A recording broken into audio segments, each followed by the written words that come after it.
welcome to Money Minutes. My name is Lisa Pallavi Barbara, and it's that time of the year where we are reassessing our Mint 50 recommendations for our readers. Now, Mint 50 is a basket of mutual funds which is across categories, types, even asset classes, which we recommend to our readers to make as part of their portfolio. Every year we go through a rigorous review to see what needs to be changed in that set of recommendations. Some funds go out, some come in. So this year as well, at the start of the year, we've gone through this exercise, and I'm joined by Kaizad Adajania, who will take us through some of these changes. Hi Kaizad. So last few years have been quite volatile for the equity markets, and in that sense, are we going to see a lot of changes in the Mint 50? What new gets added? Okay, so this time quite a few changes have happened in Mint 50 because, as you said, markets have been volatile. They have been volatile for quite some time. So we, it's not just returns that matter; it's also the consistency of returns that matter. Number one. Number two, it also matters to us a lot that the fund has to do well both on the upside as well as downside. So that's the biggest guiding force. The other thing also that we take into account is that we don't get obsessed with the fund size. Okay, so we just don't go for large funds. We also go for mid-size funds and even small-size funds where we see genuine quality.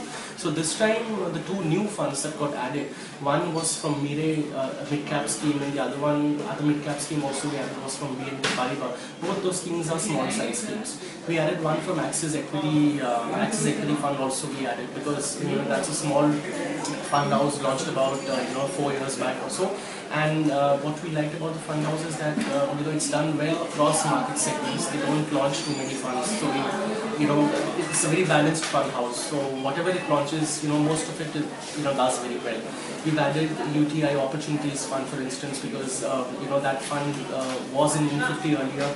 It went out a couple of years back when there was a fund management change. We waited for the new fund manager to see whether the fund can be on track or not. It was on track, so we got that back in. And so these were some of the changes that we did in Mint 50, some of the additions that we did in Mint 50. Some of the exits also obviously happened. DSP was a bigger casualty over there. So broadly speaking, these were the big changes in Mint 50 this year. So it's not just the size of the fund, but also the fund house which you consider while making your recommendations. Do tell us about some of the specific exits that have happened in this year's review. Okay, so let's start with DSP, which we mentioned. That's the fund house that we really liked at one point in time. But then, over a point in time, we realized that it wasn't just on track. Where the processes are concerned, where the customer service is concerned, we still feel that the fund house is one of the best in the industry.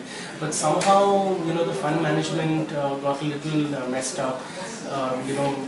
Too much of churning. We saw too much of churning across the funds, and when there's so much of churning, there's a little bit of conviction that's there to be seen in the funds, and obviously the performance got hit big time. And it was not just one scheme, but it was across schemes within the fund house. So we had about 5 DSP and BlackRock schemes in Mint 50.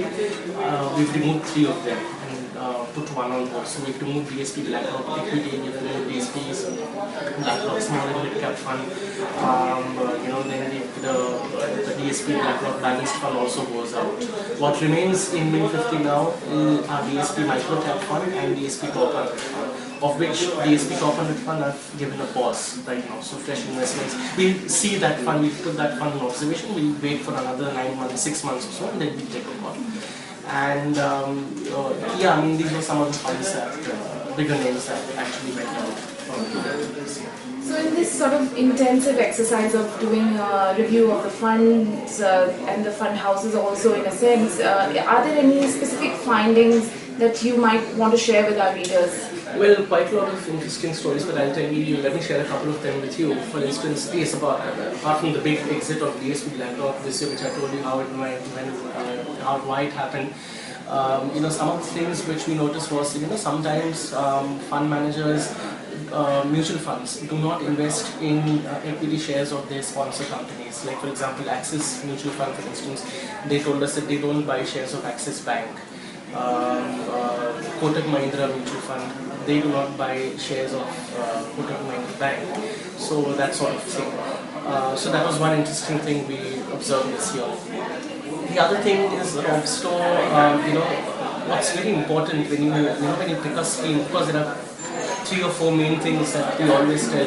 One of them is obviously when you pick a scheme, you obviously take a look at the objective and ensure that the objective stays true to labels. So for instance, if fund house says that I am an infrastructure fund, you better be an infrastructure fund at all points in time. Then you don't twist the definition of infrastructure and then invest someplace else. So we noticed a lot of infrastructure funds, for instance, investing in sectors like banking, banks, they say that because banks lend to infrastructure companies, so banks also can be passed off as an infrastructure stock. But fund managers like Finebridge, we have their infrastructure fund in Mint50. In fact, that's the only infrastructure fund that we have in Mint50. They specify that they do not consider banks as an infrastructure stock. Be true to it. So we like such funds. Great.